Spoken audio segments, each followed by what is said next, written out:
Chapter 36. "Come on, I'll show you the real dirt," Brissenden said to him one January evening. They had dined together in San Francisco, and were at the Ferry Building, returning to Oakland, when the whim came to him to show Martin the real dirt. He turned and fled across the waterfront, a meager shadow in a flapping overcoat, and Martin straining to keep up with him. At a wholesale liquor store he bought 2 Gallon Demijohns of old port, and with one in each hand boarded a Mission Street car, Martin at his heels, burdened with several quart bottles of whiskey. If Ruth could see me now, was his thought, while he wondered as to what constituted the real dirt. "Maybe nobody will be there," Brissenden said, when they dismounted and plunged off to the right into the heart of the working-class ghetto south of Market Street. "In which case you'll miss what you've been looking for so long." "And what the deuce is that?" Martin asked. "Men, intelligent men, and not the gibbering nonentities I found you consorting with in that trader's den. You read the books, and you found yourself all alone. Well, I'm going to show you tonight other men who have read the books, so that you won't be lonely any more. Not that I bother my head about their everlasting discussions," he said at the end of the block. "I'm not interested in book philosophy, but you'll find these fellows intelligences and not bourgeois swine. But watch out, they'll talk an arm off of you on any subject under the sun." "Hope Norton's there," he panted a little later, resisting Martin's effort to relieve him of the 2 Demijohns. Norton's an idealist, a Harvard man, prodigious memory. Idealism led him to philosophic anarchy, and his family threw him off. Father's a railroad president and many times millionaire, but the son's starving in Frisco, editing an anarchist sheet for $25 a month. Martin was little acquainted in San Francisco, and not at all south of Market, so he had no idea of where he was being led. "Go ahead," he said. "Tell me about them beforehand. What do they do for a living? How do they happen to be here?" "Hope Hamilton's here." Brissenden paused and rested his hands. "Strawn Hamilton's his name, hyphenated, you know. Comes of old Southern stock. He's a tramp, laziest man I ever knew, though he's clerking, or trying to, in a socialist cooperative store for $6 a week. But he's a confirmed hobo, tramped into town. I've seen him sit all day on a bench and never a bite pass his lips. And in the evening, when I invited him to dinner, restaurant 2 blocks away, have him say, 'Too much trouble, old man. Buy me a package of cigarettes instead.' He was a Spencerian like you till Crease turned him on to materialistic monism. I'll start him on monism if I can. Norton's another monist. He only affirms naught but spirit. He can give Crease and Hamilton all they want, too." "Who is Crease?" Martin asked. "His rooms we're going to. One-time professor, fired from university, usual story. A mind like a steel trap. Makes his living any old way. I know he's been a street fakir when he was down. Unscrupulous. Rob a corpse of a shroud, anything. Difference between him and the bourgeoisie is that he robs without illusion. He'll talk Nietzsche or Schopenhauer or Kant or anything, but the only thing in this world, not excepting Mary, that he really cares for is his monism. Haeckel is his little tin god. The only way to insult him is to take a slap at Haeckel. Here's the Hangout." Brissenden rested his demijohn at the upstairs entrance, preliminary to the climb. It was the usual 2-story corner building, with a saloon and grocery underneath. "The gang lives here, got the whole upstairs to themselves, but Crease is the only one who has 2 rooms. Come on." No lights burned in the upper hall, but Brissenden threaded the utter blackness like a familiar ghost. He stopped to speak to Martin. "There's one fellow, Stevens, a theosophist. Makes a pretty tangle when he gets going. Just now he's dishwasher in a restaurant. Likes a good cigar. I've seen him eat in a 10-cent hash house and pay 50 cents for the cigar he smoked afterward. I've got a couple in my pocket for him, if he shows up. And there's another fellow, Perry, an Australian, a statistician and a sporting encyclopedia. Ask him the grain output of Paraguay for 1903, or the English importation of sheetings into China for 1890, or at what weight Jimmy Britt fought battling Nelson, or who was welterweight champion of the United States in '68, and you'll get the correct answer with the automatic celerity of a slot machine. And there's Andy, a stonemason, has ideas on everything, a good chess player, and another fellow, Harry, a baker, red-hot socialist and strong union man. By the way, you remember the cooks and waiters strike. Hamilton was the chap who organized that union and precipitated the strike. Planned it all in advance, right here in Crease's rooms. Did it just for the fun of it, but was too lazy to stay by the union. Yet he could have risen high if he wanted to. There's no end to the possibilities in that man, if he weren't so insuperably lazy. Brissenden advanced through the darkness till a thread of light marked the threshold of a door. A knock and an answer opened it, and Martin found himself shaking hands with Crease. A handsome brunette man, with dazzling white teeth, a drooping black mustache, and large, flashing black eyes. Mary, a matronly young blonde, was washing dishes in the little back room that served for kitchen and dining room. The front room served as bedchamber and living room. Overhead was the week's washing, hanging in festoons so low that Martin did not see at first the two men talking in a corner. They hailed Brissenden and his Demijohns with acclamation, and, on being introduced, Martin learned they were Andy and Perry. He joined them and listened attentively to the description of a prize fight Perry had seen the night before, while Brissenden, in his glory, plunged into the manufacture of a toddy and the serving of wine and whiskey and sodas. At his command, "Bring in the clan," Andy departed to go the round of the rooms for the lodgers. "We're lucky that most of them are here," Brissenden whispered to Martin. "There's Norton and Hamilton. Come on and meet them. Stevens isn't around, I hear. I'm going to get them started on monism if I can. Wait till they get a few jolts in them, and they'll warm up." At first the conversation was desultory. Nevertheless, Martin could not fail to appreciate the keen play of their minds.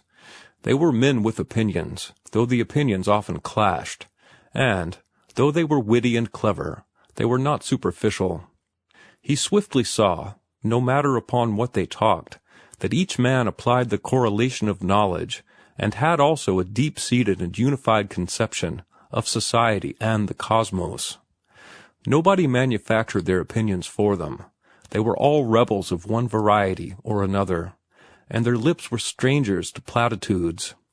Never had Martin, at the Morses, heard so amazing a range of topics discussed.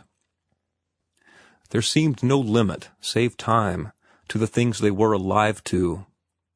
The talk wandered from Mrs. Humphrey Ward's new book to Shaw's latest play, through the future of the drama to reminiscences of Mansfield.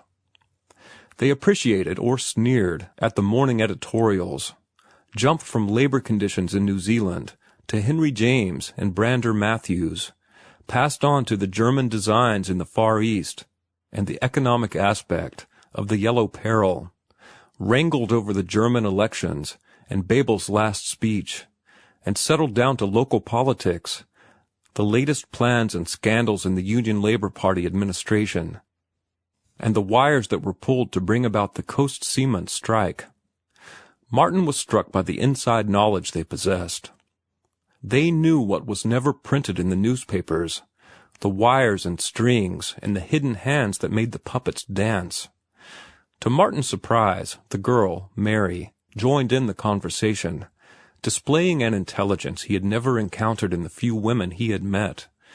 They talked together on Swinburne and Rossetti, after which she led him beyond his depth into the bypaths of French literature. His revenge came when she defended Maeterlinck, and he brought into action the carefully thought-out thesis of The Shame of the Sun.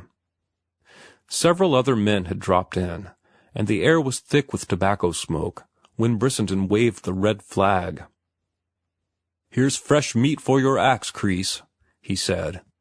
"A rose-white youth with the ardor of a lover for Herbert Spencer. Make a Hackleite of him, if you can." Crease seemed to wake up and flash like some metallic, magnetic thing, while Norton looked at Martin sympathetically, with a sweet, girlish smile. As much as to say that he would be amply protected. Crease began directly on Martin, but step by step Norton interfered, until he and Crease were off and away in a personal battle. Martin listened, and fain would have rubbed his eyes. It was impossible that this should be, much less in the labor ghetto south of Market. The books were alive in these men. They talked with fire and enthusiasm, their intellectual stimulant stirring them, as he had seen drink and anger stir other men. What he heard was no longer the philosophy of the dry, printed word, written by half-mythical demigods like Kant and Spencer. It was living philosophy, with warm, red blood, incarnated in these two men till its very features worked with excitement. Now and again other men joined in, and all followed the discussion with cigarettes going out in their hands, and with alert, intent faces. Idealism had never attracted Martin, but the exposition it now received at the hands of Norton was a revelation. The logical plausibility of it, that made an appeal to his intellect, seemed missed by Crease and Hamilton, who sneered at Norton as a metaphysician, and who, in turn, sneered back at them as metaphysicians. Phenomenon and noumenon were bandied back and forth. They charged him with attempting to explain consciousness by itself. He charged them with word jugglery, with reasoning from words to theory, instead of from facts to theory. At this they were aghast. It was the cardinal tenet of their mode of reasoning to start with facts and to give names to the facts. When Norton wandered into the intricacies of Kant, Crease reminded him that all good little German philosophies, when they died, went to Oxford. A little later, Norton reminded them of Hamilton's law of parsimony, the application of which they immediately claimed for every reasoning process of theirs. And Martin hugged his knees and exulted in it all. But Norton was no Spencerian, and he, too, strove for Martin's philosophic soul, talking as much at him as to his two opponents. "You know Berkeley has never been answered," he said, looking directly at Martin. "Herbert Spencer came the nearest, which was not very near. Even the stanchest of Spencer's followers will not go farther. I was reading an essay of Saleeby's the other day, and the best Saleeby could say was that Herbert Spencer nearly succeeded in answering Berkeley." "You know what Hume said?" Hamilton asked. Norton nodded, but Hamilton gave it for the benefit of the rest. He said that Berkeley's arguments admit of no answer and produce no conviction. "In his, Hume's mind," was the reply. "And Hume's mind was the same as yours, with this difference. He was wise enough to admit there was no answering Berkeley." Norton was sensitive and excitable, though he never lost his head, while Crease and Hamilton were like a pair of cold-blooded savages, seeking out tender places to prod and poke. As the evening grew late, Norton, smarting under the repeated charges of being a metaphysician, clutching his chair to keep from jumping to his feet, his gray eyes snapping, and his girlish face grown harsh and sure, made a grand attack upon their position. "All right, you Hackleites. I may reason like a medicine man, but pray how do you reason? You have nothing to stand on, you unscientific dogmatists with your positive science, which you are always lugging about into places it has no right to be. Long before the school of materialistic monism arose, the ground was removed so that there could be no foundation. Locke was the man, John Locke. 200 years ago, more than that even, in his essay concerning the human understanding, he proved the non-existence of innate ideas. The best of it is that is precisely what you claim. Tonight, again and again, You have asserted the non-existence of innate ideas. And what does that mean? It means you can never know ultimate reality. Your brains are empty when you are born. Appearances, or phenomena, are all the contents your mind can receive from your five senses. Then noumena, which are not in your minds when you are born, have no way of getting in. I deny. Kreese started to interrupt. You wait till I'm done, Norton shouted. You can know only that much of the play and interplay of force and matter, as impinges in one way or another on your senses. You see, I am willing to admit, for the sake of argument, that matter exists. But what I am about to do is to efface you by your own argument. I can't do it any other way, for you are both congenitally unable to understand a philosophic abstraction. And now, what do you know of matter, according to your own positive science? You know it only by its phenomena, its appearance. You are aware only of its changes, or of such changes in it as cause changes in your consciousness.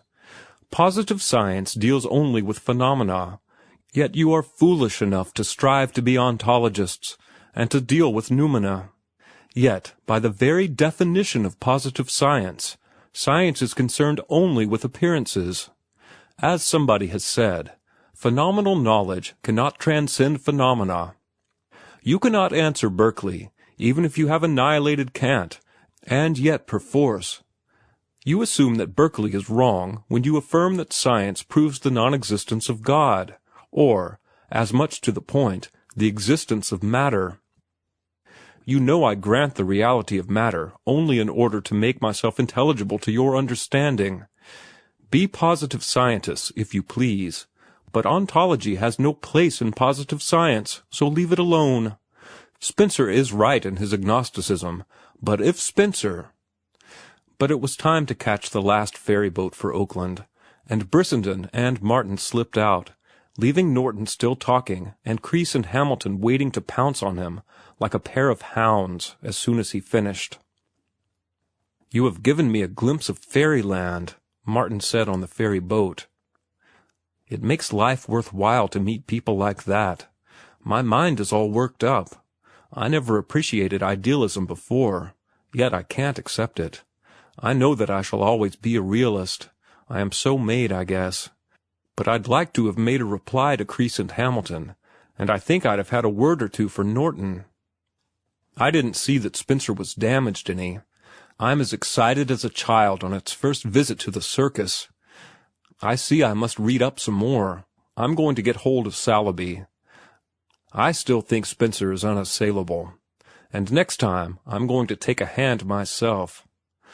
But Brissenden, breathing painfully, had dropped off to sleep, his chin buried in a scarf and resting on his sunken chest, his body wrapped in the long overcoat and shaking to the vibration of the propellers. End of chapter 36.